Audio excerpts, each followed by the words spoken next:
आगे आसवे आम मैंने जनक पर जड़े अनुरोध करूँ प्रार्थी मैंने प्रार्थी तथा प्रार्थी मैंने मंच उपरको आसवे। सर्वप्रथम गोष्ठी विनियोग पांठि वितरण ग्राम पंचायत स्तरीय संघ अनुरोध करी मंच उपरको सर्वप्रथम आसवे सभानेत्री ज्योत्स्ना राणी रणा संपादिका निरुपमा जेना बड़रंपास संघ हाटदेही 15 लाख टंकार पांठि से पाउछन्ते। मंच उपरे माननीय मुख्यमंत्री महोदय कर कमल शुभारंभ हम एक नुआ विकासर धारा निश्चित भाव में बहब खाली ग्राम पंचायत नुहे पर समग्र केन्दुझर नारी जाति को सशक्त कर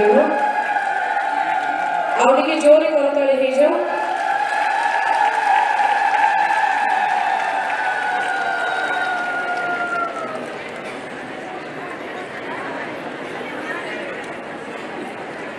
आम विनम्र अनुरोध करूँ सभानेत्री कनकलता जेना संपादिका प्रमिला बराड़ बंच संघ हाटडेही 15 लाख टंकार अर्थराशि मंच उपर ग्रहण करेंगे माननीय मुख्यमंत्री तथा विधायक महोदय मानकर करकमल सहित आम महाराष्ट्र के अध्यक्ष जिला परिषद एवं केन्दुझर जिलापाल महोदय।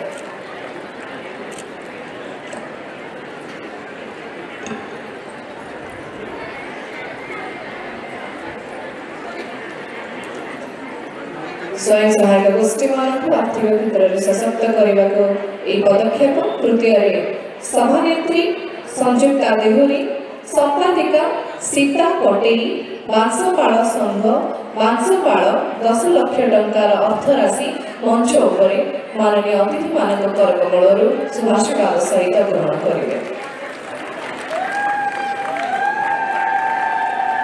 एसएसजी माँ मैंने जो अर्थराशि पाँच ऋण आकार नहीं जीवन जीविका कार्य तथा उन्नत मानर चाष हो पशुपालन हो माछ चाष कुकुड़ा चाष छतु चाष विभिन्न व्यवसाय करी आर्थिक स्वावलंबी हुआ यह सरकार विवेचना।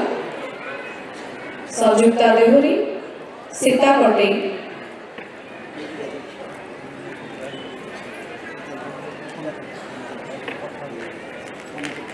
करताली अभाव रही दर्शक मान अनुरोध करुँच ऐतिहासिक पदक्षेप जहाँ खाली उद्घोषण नुहे बर कार्य कर देखते समस्त जनप्रिय नेता ओडिशार विकसित ओडिशार आम कहीपर वार्तावह माननीय मुख्यमंत्री महोदय।